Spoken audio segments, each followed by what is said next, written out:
Os destaques da semana entre os julgamentos do plenário do Supremo Tribunal Federal. Você confere aqui na TV Justiça. É o Plenárias que está começando agora.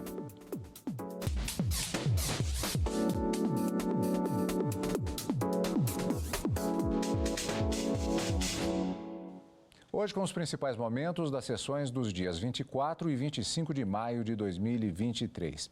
Gisele, a gente tem aquilo que a gente brinca de vez em quando, falando de um programa monotemático, porque há um grande tema específico, foi o sexto julgamento, considerando a quinta-feira, quinto e sexto julgamentos, considerando a sessão da quarta e da quinta-feira, quinta e sexta sessões plenárias, na verdade, para o julgamento da ação penal 1025 contra o ex-senador e ex-presidente Fernando Collor e mais 2 réus acusados de uma série de crimes e que o julgamento ainda continua, faltando ainda para a próxima semana a chamada dosimetria da pena, mas já confirmadas algumas condenações. Exatamente, Cadu. Já são 6 sessões plenárias, mas houve já a maioria formada para condenar o ex-senador Fernando Collor de Mello nos crimes de corrupção passiva e lavagem de dinheiro. Quanto a esses crimes, votaram 8 ministros favoráveis à condenação do ex-senador, envolvendo aí crimes que têm relação direta com a Petrobras, uma subsidiária, que é a BR Distribuidora, e uma empresa de engenharia. E todos esses fatos, eles vieram à tona a partir dos desdobramentos das investigações da Lava Jato. Então, o plenário do Supremo Tribunal Federal já dedicou todas essas sessões à análise da culpabilidade, à análise da procedência, né, da acusação que foi apresentada pelo Ministério Público Federal contra o ex-senador e mais 2 réus acusados, portanto, de todos esses crimes. A condenação, portanto, que segue confirmada em relação ao ex-senador, envolve esses crimes de corrupção e lavagem de dinheiro. Não houve a confirmação ainda do crime de organização criminosa, nem mesmo de associação criminosa, em razão da mudança de voto, que nós vamos poder comentar, do ministro Alexandre de Moraes, e também de todos os demais votos que aderiram a essa divergência pela desclassificação do crime de organização criminosa para o crime de associação criminosa. No entanto, também não houve maioria formada para condená-lo por associação. Então, na próxima sessão, né, o que nós vamos ter é uma discussão sobre a dosimetria da pena. E ainda vamos ter a oportunidade de explicar quem é que vai votar nessa dosimetria da pena, Cadu. Exato, um debate que aconteceu nessa última sessão plenária do Supremo Tribunal Federal, uma questão, um julgamento, na verdade, complexo, são todo um processo que aconteceu e que nós acompanhamos aqui pela TV Justiça. Vamos continuar acompanhando e nessa atual fase nós vamos conferir aqui na TV Justiça em relação aos destaques, principais momentos do chamado plenário presencial. Só que agora a gente confere também destaques do plenário virtual.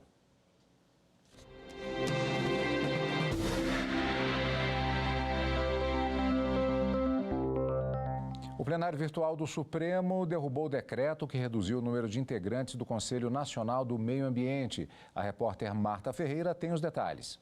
Criado em 1981, o Conselho Nacional do Meio Ambiente, o CONAMA, foi estruturado para a proteção do meio ambiente com a participação da sociedade civil em decisões ligadas ao setor. Em maio de 2019, o ex-presidente Jair Bolsonaro assinou um decreto que reduziu de 96 para 23 o número de integrantes do Conselho. Desses 23, 10 eram representantes fixos do governo federal e 13 representantes rotativos sorteados, 5 de estados, 2 de municípios, 2 do setor empresarial e 4 de entidades ambientalistas. A Procuradoria-Geral da República então pediu a anulação desse decreto no Supremo Tribunal Federal. Para a PGR, houve violação do princípio democrático, do direito de participação na formulação de políticas públicas, do direito ao meio ambiente ecologicamente equilibrado, além da proibição de retrocessos institucionais e socioambientais.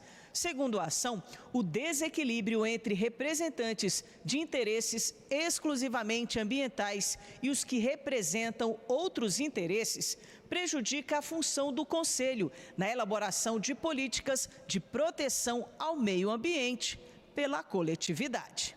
A discussão foi levada para o plenário virtual sob a relatoria da ministra Rosa Weber. O julgamento começou em março de 2021. No voto, a presidente do STF destacou que o Executivo Federal, ao deter 43% do poder de voto no colegiado, em contraponto aos 30% do modelo anterior, assume uma posição de hegemonia e controle no processo decisório, eliminando o caráter competitivo e responsivo do CONAMA. Assim, Rosa Weber aceitou o pedido feito pela PGR.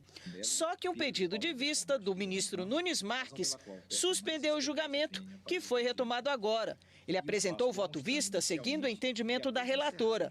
O plenário, então, por unanimidade, decidiu que o decreto é inconstitucional.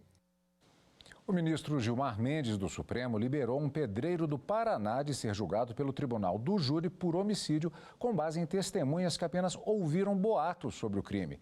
Quem conta essa história é a repórter Viviane Novaes. O pedreiro de Curitiba foi acusado de assassinar um homem num bar.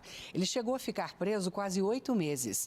O juiz do caso decidiu que o pedreiro não deveria ser julgado pelo Tribunal do Júri, porque as testemunhas não viram o crime. Apenas disseram no depoimento que ouviram falar que o pedreiro seria o assassino. O Ministério Público do Paraná recorreu da decisão no Superior Tribunal de Justiça e o STJ determinou que o pedreiro fosse mesmo a júri popular. Alegou o princípio indúbio pro società, ou seja, na dúvida sobre a autoria do crime, a acusação deveria ser admitida a favor da sociedade. Mas a Defensoria Pública do Estado não se conformou com essa decisão e entrou com o habeas corpus no Supremo Tribunal Federal a favor do pedreiro. O relator ministro Gilmar Mendes restabeleceu a sentença lá do início de que o pedreiro não deve ser julgado pelo Tribunal do Júri. Segundo o ministro, a dúvida sempre se resolve em favor do réu, de modo que é imprestável a resolução em favor da sociedade. Gilmar Mendes afirmou que o suposto princípio indúbio pro società, invocado pelo Ministério Público Local e pelo Tribunal de Justiça, não encontra qualquer amparo constitucional ou legal e acarreta o completo desvirtuamento das premissas de valoração da prova. O ministro destacou que a decisão não impede uma nova denúncia se surgirem novas provas.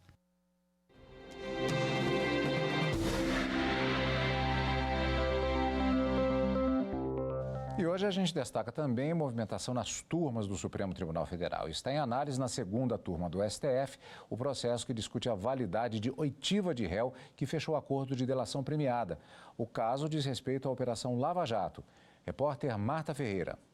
A defesa de Jorge de Oliveira Rodrigues, ex-gerente executivo de marketing e comercialização da Petrobras, tenta anular a oitiva do ex-funcionário da estatal, Rodrigo Garcia Bercovites. Os dois respondem por lavagem de dinheiro e corrupção passiva e ativa.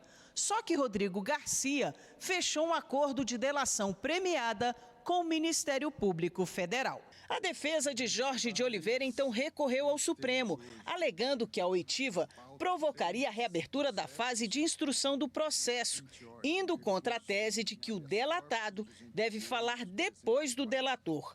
Assim, deveria ser anulada por representar ofensa aos princípios da ampla defesa e do contraditório. O caso foi analisado pela segunda turma.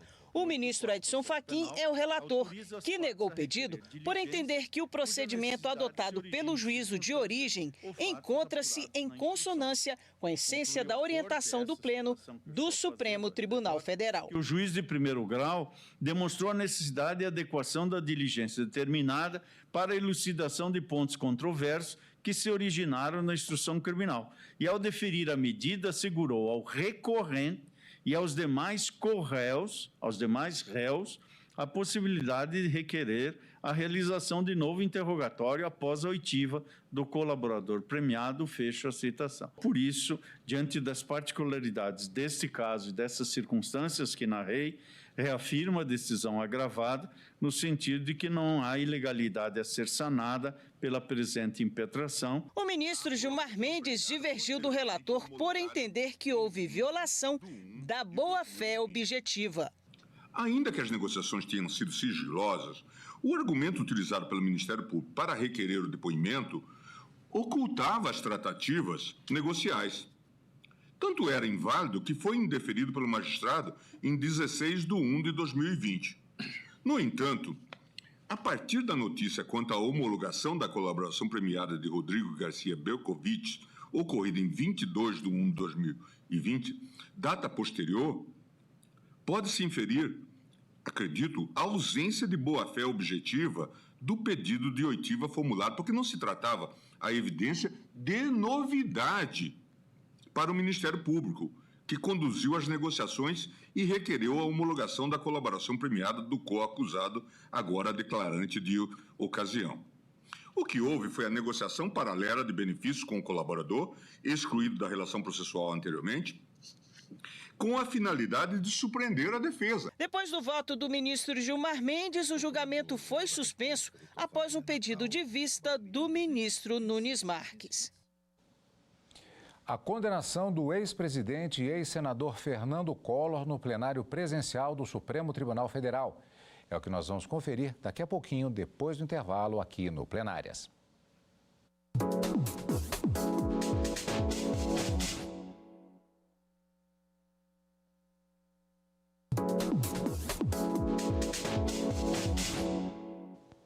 Estamos de volta com o Plenárias. Por maioria, o plenário presencial do Supremo condenou o ex-senador Fernando Collor por corrupção e lavagem de dinheiro. A reportagem é de Marta Ferreira. Fernando Collor e os outros 2 réus respondem por crimes ligados à BR Distribuidora, subsidiária da Petrobras na venda de combustíveis.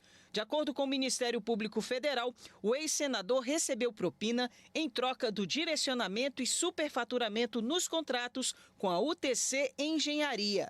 O plenário julga se as acusações feitas pelo MPF foram comprovadas. Para o relator ministro Edson Fachin, o conjunto de provas produzido comprova a tese da acusação de que, com a ajuda dos outros 2 envolvidos, Fernando Collor ganhou 20 milhões de reais para viabilizar irregularmente contratos da BR Distribuidora.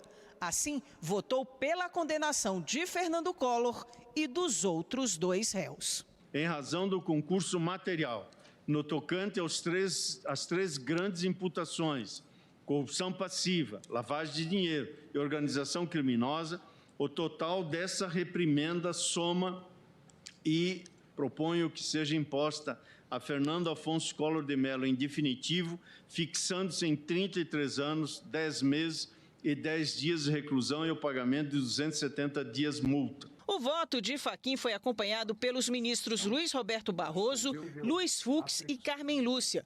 André Mendonça e Dias Toffoli também votaram pela condenação do ex-senador, mas convertem a acusação de organização criminosa em associação criminosa.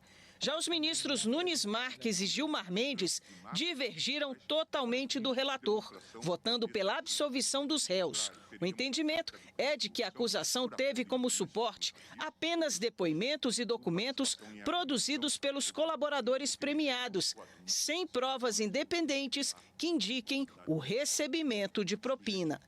Destaque-se que a escassa prova documental carreada aos autos é incapaz de demonstrar o recebimento indevido de 20 milhões para fins de interferência nos referidos contratos. Com efeito, os documentos apreendidos na casa do senador tratam de pequenas operações realizadas pela BR Distribuidora que não possuem qualquer relação com os contratos de construção das bases de combustíveis ou com o valor de propina eventualmente paga pela UTC. Na retomada do julgamento, o ministro Alexandre de Moraes, que havia seguido integralmente o relator, reformou o voto e seguiu o entendimento dos ministros André Mendonça e Dias Toffoli. O fato de um ter a influência política, o outro fazer o contato administrativo, o outro proceder à lavagem de dinheiro, como eu disse, isso são funções diversas, mas que não apontam, ao analisar melhor que os fatos, não apontam uma hierarquização de um verdadeiro capo, o chefe da estrutura, com determinações de subordinação em relação aos demais. A presidente ministra Rosa Weber também votou para converter o crime de organização criminosa para associação criminosa. Embora haja uma linha tênue de distinção em função de tudo que eu colhi dos autos quanto aos delitos de organização criminosa e associação criminosa, eu opto por desclassificar o crime, tal como fez de início o ministro André, acompanhado pelo ministro Dias Toffoli e agora pelo ministro Alexandre de Moraes, para associação criminosa. Gisele, eu vou pegar exatamente desse ponto, porque eu gostaria de te perguntar se aqui nós temos a seguinte situação, que é característica do direito penal. A necessidade da tipificação, a descrição do ato delitivo, a descrição do crime ou, eventualmente, se for uma contravenção, muito claramente no que está previsto na lei. Se o elemento do tipo não ficar caracterizado, você pode não ter aquele crime apontado diretamente, mas pode ter outro. É esse debate que acontece em relação a essa questão desses dois tipos que estão sendo debatidos no plenário. Cadu, existe um princípio na Constituição que estabelece o seguinte, que não existe crime sem lei anterior que o defina, nem pena sem prévia cominação legal. E para que um crime fique caracterizado e alguém seja condenado, né, naquele ilícito penal, ele tem que ficar demonstrado, aquele que apresenta a acusação, no caso foi o Ministério Público Federal, tem que demonstrar que os acusados percorreram todos aqueles verbos contidos no tipo penal, como você falou. O tipo penal é onde vai descrever a conduta criminal, né? Vai dizer ali de que forma que aquele crime é praticado, quais são os elementos, né, configuradores daquele ilícito penal, qual é a pena prevista para aquele crime. Então, são diversas circunstâncias que devem ser consideradas para que se enquadre uma conduta. Por exemplo, a gente fala, né, entre roubo e furto, a grande diferença é a questão da ameaça ou da violência, já no furto não tem. Então, são situações que, embora sejam parecidas, mas elas trazem consequências diferenciadas e punições diferenciadas. Isso acontece com a associação criminosa e com a organização criminosa. A associação criminosa está prevista no artigo 288 do Código Penal. Antigamente, ela era aquela quadrilha ou bando, né, houve uma alteração na legislação do Código Penal e passou, então, a prever a associação criminosa. Lá no artigo 288, estabelece que quando 3 ou mais pessoas se associam para praticarem crimes, configuraria, então, a associação criminosa. Diferentemente da organização criminosa, que está prevista lá na Lei 12.850, que é de 2013, esta lei tratou dos crimes de organização criminosa. Lá já estabelece, para a configuração da organização criminosa, uma estrutura mais elaborada. Uma estrutura mais hierarquizada, onde 4 ou mais pessoas se juntam para a prática de crimes graves ou até mesmo crimes transnacionais. E essa prática de crimes, né, para que fique configurado a organização criminosa, você tem que ter uma divisão de tarefas, um escalonamento de funções, uma reiteração de condutas.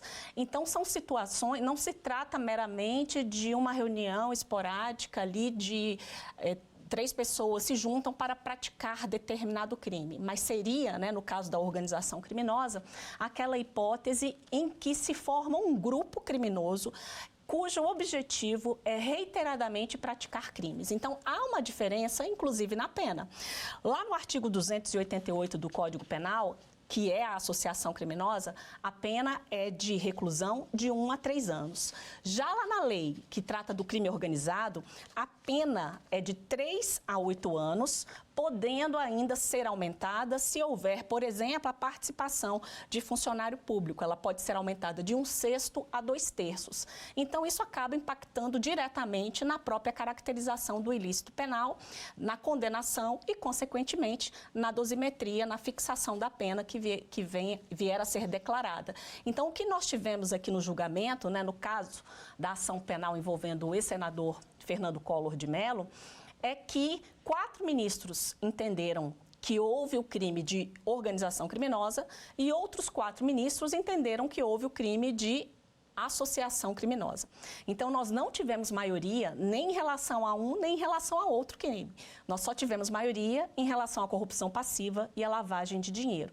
Portanto, não há condenação nem para a organização criminosa e nem para o crime de associação criminosa, né? E aí, isso certamente, assim, a gente passa para essa próxima fase, né, Cadu, que seria a fase da dosimetria da pena, mas antes eu acho até que vale a pena a gente falar... Exatamente. Eu já estava lembrando exatamente disso, porque entre essa condenação especificamente e a dosimetria, que será a próxima fase, houve uma questão que já veio ao plenário do Supremo Tribunal Federal em outros processos, como ficou bastante claro, inclusive, nos debates. A questão de que quem votou pela absolvição, se participou ou não do processo de dosimetria da pena. Como é que ficou essa questão? Então, essa questão foi resolvida por maioria, realmente não houve consenso. Ela tem, né, o Supremo Tribunal Federal tem um histórico de grandes debates em relação a essa questão, que é exatamente na hipótese em que alguns ministros votam pela absolvição e acabam vencidos, e como ficaria, então, no caso da votação sobre o cálculo da pena nas condenações em que eles ficaram vencidos. Então, o que prevaleceu foi a posição da divergência, que foi aberta pelo ministro Alexandre de Moraes. O ministro Alexandre de Moraes entendeu que todos os ministros, independentemente de terem votado ou não pela absolvição, devem votar na dosimetria da pena. Esse foi um entendimento contrário ao do relator, ministro Edson Fachin, que entendia que apenas aqueles que tivessem efetivamente votado pela condenação é que deveriam, então, debater sobre o cálculo da pena a ser fixada no caso concreto, e que não faria sentido que os demais ministros, que sequer entenderam pela condenação, pudessem então votar no cálculo da fixação da pena. O ministro Edson Fachin foi acompanhado pelo ministro Luiz Fux, mas a posição deles foi uma posição vencida.